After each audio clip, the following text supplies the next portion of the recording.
Have you ever thought to yourself how that skinny girl you know can be eating so much and still be so skinny? And all those supermodels always posting about pizza and In-N-Out burger all the time, while you just have to look at a piece of cake and gain a pound? Well, as someone who's been told a lot of times, how can you be eating so much and still be so skinny? And also someone who is certified in nutrition, let me tell you, you have no idea about what people are actually eating. Nobody does. Most often, not even the people themselves. So you're comparing what you think she eats to what you think you eat. And both of these numbers are made up. So today I want to talk about why you think other people are eating is most likely not what they're actually eating, whether that's on social media or in real life. And second of all, even if you knew to the gram what that person is eating, that would still tell you basically nothing about what you should be eating. As usual, based on science and my own experience as a naturally skinny person. Now, you've probably been there before. You're on social media, whether that's Instagram or YouTube, even maybe watching one of my What I Eat in a Days, and be thinking to yourself, she's eating a lot. How can that be? Or maybe she's eating so little.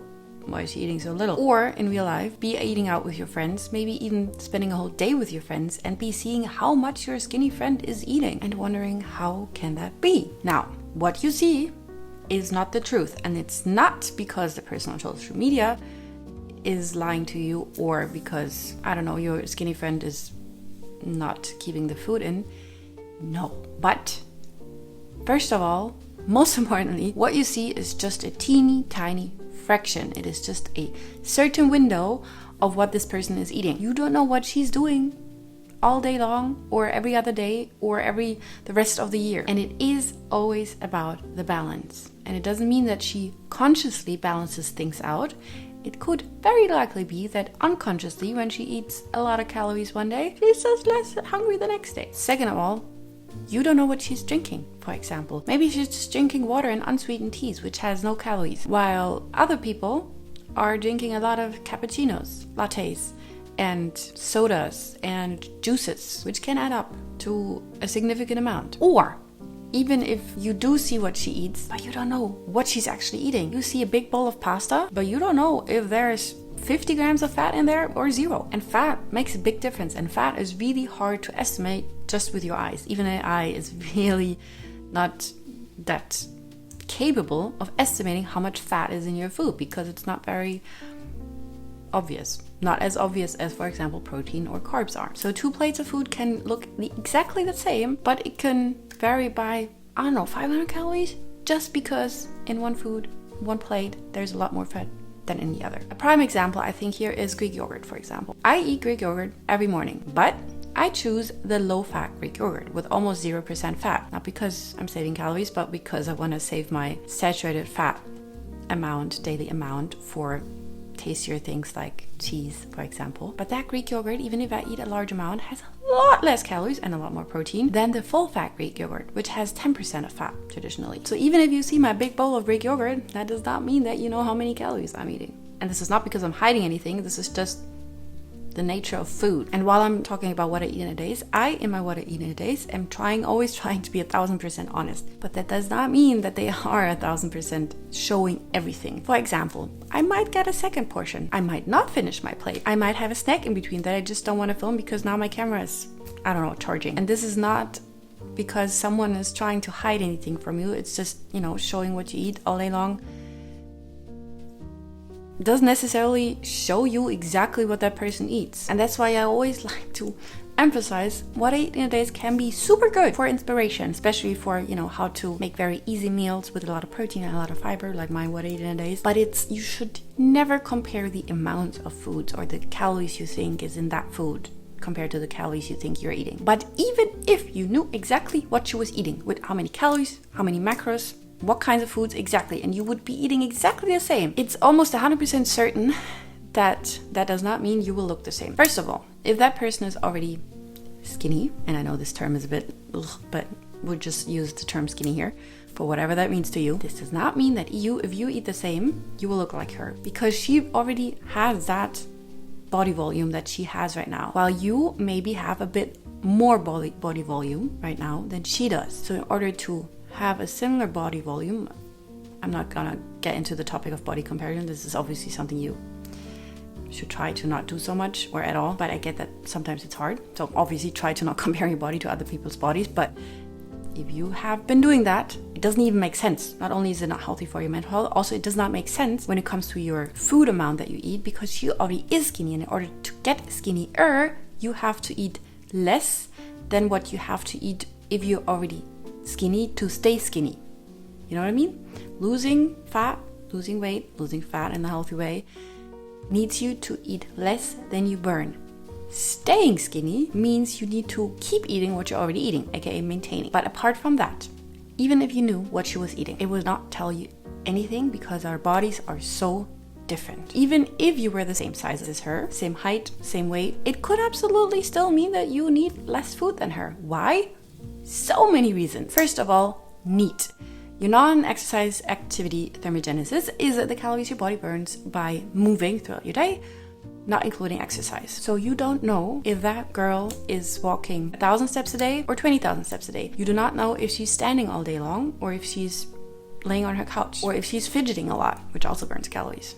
Please don't start fidgeting all the time now. So NEAT is one of the biggest drivers of your daily calorie burn. It can make up several hundreds of calories of a difference. But that's not the only difference. Also, our BMRs are different, our basal metabolic rates, which is the calories your body burns by just existing. And this is not only, but partly, genetic. Yes, some people just naturally burn more calories than others, and you just do not know another person's genetics. But your BMR is not only influenced by your genetics, also by things like body fat percentage. So if that person has relatively more muscle mass compared to fat mass than you, so if she's leaner, she might even be heavier, but still look smaller because she has a lower body fat percentage. And that lower body fat percentage also means that her BMR is likely higher than if she would have a higher body fat percentage. And that is because muscle burns more calories than fat just by being there, about 3 times as many calories, which can add up to at least 100 calories a day, depending on what you compare. Plus, your BMR could maybe have been in the past genetically the same, and your body fat percentage could be the same too. Still, your BMR could be lower than hers if you have a history of dieting, because if you deprive your body too much from food for too long, it adapts. Metabolic adaptation is a real thing. I wouldn't call it metabolic damage, but you messed up your metabolism is something I also sometimes say, because it's just very clear about what it's saying. You're not gonna destroy your metabolism by dieting too much, but you're gonna make it adapt, because your body is smart, and if it's not getting enough food, it'll think, oh, I'm not getting enough food, so I better burn less calories so that I can still do what I need to do to survive. So if you've been dieting for years, on and off, it's not unlikely that your BMR has slowed down, especially if you've not been strength training and eating enough protein at the same time, which also means that probably you might have lost more muscle mass than you would have liked, and the less muscle mass you have, the lower your BMR as well. But also, if you've been eating 1,000 calories, 1,400 calories too often in your life, that probably reduced your BMR too, which is also one reason why I keep telling you to please, it's totally fine if you want to lose fat in a healthy way, but please don't do it too quickly. If you go into a deficit that is too big, you're not gonna thank yourself in the future. You might lose fat quickly, but you will most likely gain it back quickly, or at least you will have a lot of food noise, or at least you will be wondering what you're wondering right now, how you are still stuck at 1,400 calories, not being happy in your body, why someone's body you like is eating so much more. Now you might be sitting there and thinking, okay, Anna, but how the hell do I know then what I should be doing? How should I be eating if I want to lose some fat? Well, your body is your best source for knowing how and what you should eat. Most importantly, if you want to be in a caloric deficit, which is in the end what you need in order to lose fat, you need to eat a little less than you burn. And how can you do that? You can track calories, although this tool, I think for most people, is not the best tool because it is unreliable. And a more reliable tool, once you learn to listen to it, is your body's hunger and fullness signals. And you can use these signals to stop eating before you're at your maintenance calories. And your body will tell you once you learn to listen to it again. And when you combine that, eating a little less than you burn, with enough protein and some strength training, you will end up your fittest version, healthiest, leanest, best feeling version ever. Now it can be tricky though, obviously, especially if you've been dieting for a while, or if you've been bombarded with all the rules from social media and calorie counting and yada yada yada, Calories do matter, but you don't need to count them. So I built something that will guide you through how you can retrain your hunger and fullness signals so that you can actually start listening to them again, and you can find your healthy, small calorie deficit that will actually help you get lean and toned up in a very healthy way, without food noise, without overthinking what you're eating, how much you should be eating, why this person is eating this and that while you're eating this and that. Because losing weight, losing fat in a very healthy way is absolutely not so complicated as it sometimes seems to be. It gets complicated when you want a quick fix, which almost always messes up either your hormones or your mental health, or usually both, or if you compare your body to other people's bodies, because your body is unique. It works like your body works and not like anybody else's. And that's exactly why I built Fat Loss Simplified. It's a full guide. It walks you through everything you need to lose fat in a healthy, sustainable way, without overthinking everything that you eat, and also without tracking calories. Because no, you don't need to track calories,